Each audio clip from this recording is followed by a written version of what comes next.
হযরত আলী রাদিয়াল্লাহু তাআলা আনহু বলছেন, নবী আমার বলেন, কিয়ামতের দিন মুসিবতের সময় কোন ব্যক্তির যদি এক আলহামদুলিল্লাহ তার পাল্লায় তুলে দেওয়া হয়, যতই গুনাহ থাকুক এই আলহামদুলিল্লাহ তার ভারী হয়ে যায়। কি নিয়ামত আমরা পেয়েছি। এইভাবে এক বছরে যায় 20 লক্ষ লাইট ইয়ার, সুবহানাল্লাহ নাই? এইভাবে 20 মিলিয়ন কোটি বছর যদি যায়, যত দূর যাবে এত দূর জায়গা আল্লাহ সুবহানাহু ওয়া তাআলা একবার সুবহানাল্লাহ বললে শূন্য জায়গাটা সওয়াবে পরিপূর্ণ করে দেন।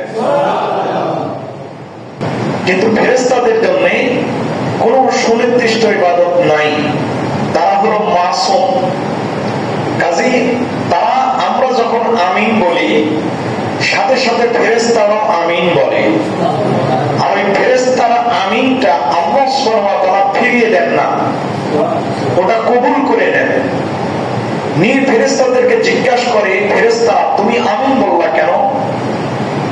ফেরেশতার কোনো সুনির্দিষ্ট ইবাদত নাই, তার কোনো মাদ্দাহ নাই। মাদ্দা মানে এটা হলো পাওয়ার, বাংলাতে বলা হয় ক্ষমতা। ফেরেশতার কোনো ক্ষমতা নাই গুনাহ করার, নাফরমানি করার কোনো ক্ষমতা ফেরেশতার নাই। কিন্তু মানুষের নাফরমানি করার পাওয়ার আছে না নাই? মানুষের নাফরমানি করার পাওয়ার আছে, কিন্তু নাফরমানি করে না, এজন্য মানুষের জন্য জান্নাত, সুবহানাল্লাহ বলেন। ফেরেশতার জন্য জান্নাত তৈরি করা হয় নাই। প্রিয় ভাইরা আমার, তো সর্বদাই আমরা প্রশংসা করব, জোরে বলেন তো কার? সবচাইতে উত্তম প্রশংসা হলো আল্লাহর জিকির, হলো আল্লাহর কোরআন তেলাওয়াত। মনে থাকবে, যদি মনে করেন আমি কোরআন তেলাওয়াত জানি না, কিন্তু আমরা তো সূরা ফাতিহা জানি, নাকি? সূরা ফাতিহা জানি। দেখো, কোরআনুল হাকিমের প্রত্যেকটা সূরায় অক্ষরে অক্ষরে কমসে কম 10টা করে সওয়াব দেন, জোরে বলে তো কি? 10টা করে সওয়াব এক একটা অক্ষরে। এখন যদি আমি আপনি, ফেরাউনের নাম কোরআনে আছে না নাই?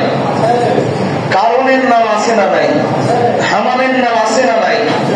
যদি বলেন হুজুর তাহলে কারুনের নাম নিব, ফেরাউনের নাম নিব, হামানের নাম নিব, তাহলে তাদের নাম নিলেও তো সওয়াব হবে। হ্যাঁ, তাদের নাম নিলেও সওয়াব হবে, সুবহানাল্লাহ বলবেন না? তবে তাদের নাম মহব্বতের দৃষ্টিতে নেওয়া যাবে না, তাদের নাম নিতে হবে লানাতের দৃষ্টিতে। আল্লাহ জুলুমবাজদের লানত দিয়েছেন। কি দিয়েছেন? আল্লাহ সুবহানাহু ওয়া তাআলা 12 নম্বর পারা সূরা হুদ 18 নম্বর আয়াতের শেষে আল্লাহ বলছেন, লানাতুল্লাহি আলাল যালিমিন।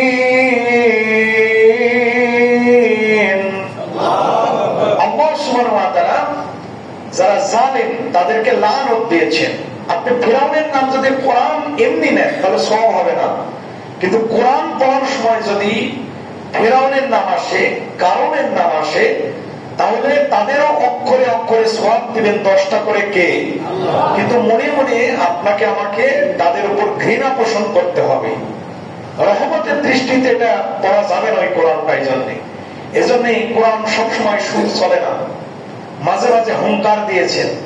যেমন বলেছেন আলাস্তু বিরাব্বিকুম, প্রশ্ন করেছেন আমি কি তোমাদের রব নই? আমাদের রব, জোরে বলেন তো কে? বলছিলাম ফেরেশতারা আমিন বলে, আমাদের আমিনের সাথে যদি মিলে যায় তাহলে আমাদের গুনাহ মাফ করে দেন কে? ফেরেশতাদের কোনো কাজ নাই, সব সময় জিকির করে, জোরে বলেন তো কার? সব সময় যাক যেটা জিকির শিখিয়ে দিয়েছেন সেই জিকিরটা তারা করবে। তবে হ্যাঁ, ফেরেশতাদের মধ্যে জিবরিল হলো কোরআনের হাফেজ ছিলেন, সুবহানাল্লাহ নাই? প্রত্যেক রমজানে কোরআন শোনাতেন নবীকে, নবীজি শুনতেন, এবং প্রত্যেক রমজানেও নবীজি আবার কোরআন তেলাওয়াত করতেন। এজন্য প্রত্যেক রমজানে আমাদের কমসে কম একবার করে কোরআন শেষ করা হলে সুন্নাত। কিয়ামতের দিন সকল ফেরেশতা একটাই ডায়লগ হবে, একটাই কথা হবে, একটাই স্লোগান হবে, সুবহান কুদ্দুসুন রব্বুনা রব্বুল মালাইকাতি ওয়ার রূহ। সুবহানাল্লাহ বলেন। সুবহুন কুদ্দুসুন রব্বুনা রব্বুল মালাইকাতি ওয়ার রূহ। ফেরেশতাদের একটাই ডায়লগ হবে, সেটা হলো এটাই, সুবহুন আল্লাহ, কুদ্দুসুন রব্বুনা ওয়া রব্বুল মালাইকাতি ওয়ার রূহ। আপনি পবিত্র, আপনি উত্তম, আপনার চাইতে বড় আর কেউ নাই। বলেন না সুবহানাল্লাহ। এই স্লোগান দিতে দিতে কিয়ামতের দিন নামবে। এইজন্য প্রিয় ভাইয়েরা আমার, আল্লাহ সুবহানাহু ওয়া তাআলা বলছেন 20 নম্বর পারা সূরা আনকাবুত 39 নম্বর আয়াত, ওয়া কারুন ওয়া ফিরআউন ওয়া হামান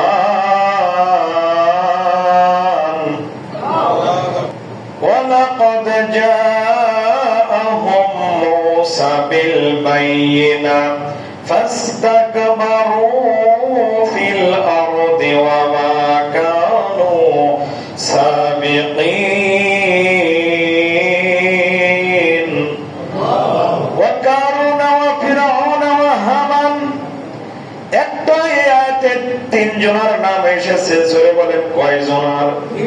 যদি আপনি ঘৃণা ভরে এই কারণ, হামান আর হলো ফিরআউনের নামও যদি আপনি নিতে পারেন কোরআন তেলাওয়াতের মাধ্যমে, একদিকে তাদের উপর ঘৃণা পোষণ হয়ে যাবে, অন্যদিকে প্রত্যেকটা অক্ষরে অক্ষরে কমসে কম 10টা করে সওয়াব দিবেন। জোরে বলেন তো কে? এরা হলো এই কারণ, ফিরআউন আর হামান।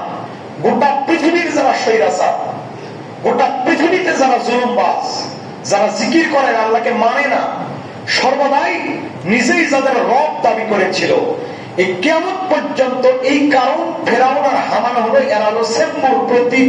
যারা স্বৈরাচার তাদের জন্য ফিরআউন হলো পৃথিবীর যারা বিপর্যয় সৃষ্টি করে যে স্বৈরাচার, তার প্রতীক। আর হামান পৃথিবীতে যেসব সেনাপ্রধান বিপর্যয় তৈরি করেছে এবং করবে, তার প্রতীক। আর হামান হলো যারা ধনওয়ালা, সম্পদওয়ালা, তারা যদি জুলুমবাজ হয়, তার প্রতীক হলো হামান। কিতাবের মধ্যে দেখলাম হামানের 40টা উট, তার সিন্ধুকের চাবি বহন করার জন্য 40টা উট রেডি ছিল। সুবহানাল্লাহ বলেন, কত সম্পদের মালিক! 40টা উট তার খালি চাবি বহন করত। প্রিয় ভাই আমার, আমরা এই সমাজে সর্বসময় জিকির করব। জোরে বলেন তো কার? প্রভু আজকে এই লোকগুলাকে, আমাদের জিহ্বাগুলাকে জিকিরে সিক্ত করে দেন। জোরে বলেন আমিন। মূল জিকির হলো আলহামদুলিল্লাহ। সকলে বলেন, আরো জোরে বলেন। মনে হয় বোঝেন নাই। হযরত আলী রাদিয়াল্লাহু তাআলা আনহু বলছেন, নবী আমার বলেন, কিয়ামতের দিন মুসিবতের সময় কোন ব্যক্তির যদি এক আলহামদুলিল্লাহ তার পাল্লায় তুলে দেওয়া হয়, যতই গুনাহ থাকুক এই আলহামদুলিল্লাহ তার ভারী হয়ে যায়। কি নিয়ামত আমরা পেয়েছি!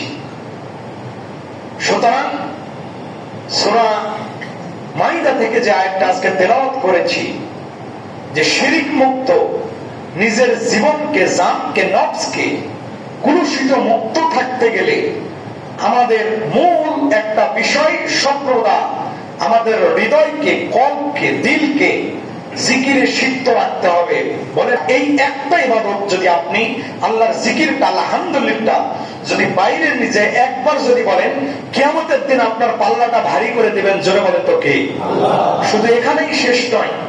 আমরা তেলা বিভিন্ন সময় আপনাদেরকে কষ্ট দিয়ে সুবহানাল্লাহ বলা হয়নি, আপনারা মনে হয় কষ্ট পান। মনে রাখবেন, এই জিকির যদি আমার জীবনে, আপনার জীবনে যদি লালন করতে পারেন, হৃদয় ধারণ করতে পারেন, তাহলে কি লাভ?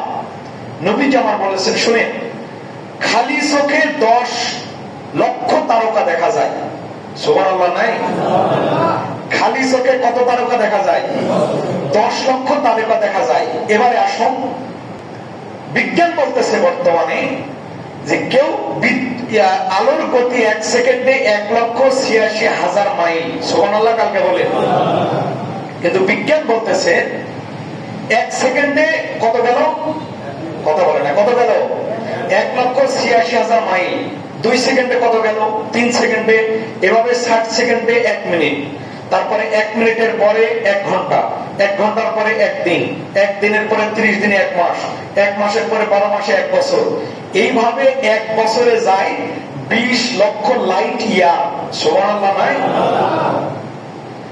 এইভাবে 20 মিলিয়ন কোটি বছর যদি যায়, যত দূর যাবে এত দূর জায়গা আল্লাহ সুবহানাহু ওয়া তাআলা একবার সুবহানাল্লাহ বললে শূন্য জায়গাটা সওয়াবে পরিপূর্ণ করে দেন। কথা কি বোঝা যায় ভাইরা? এটা কোনো সাধারণ বিষয় নয়।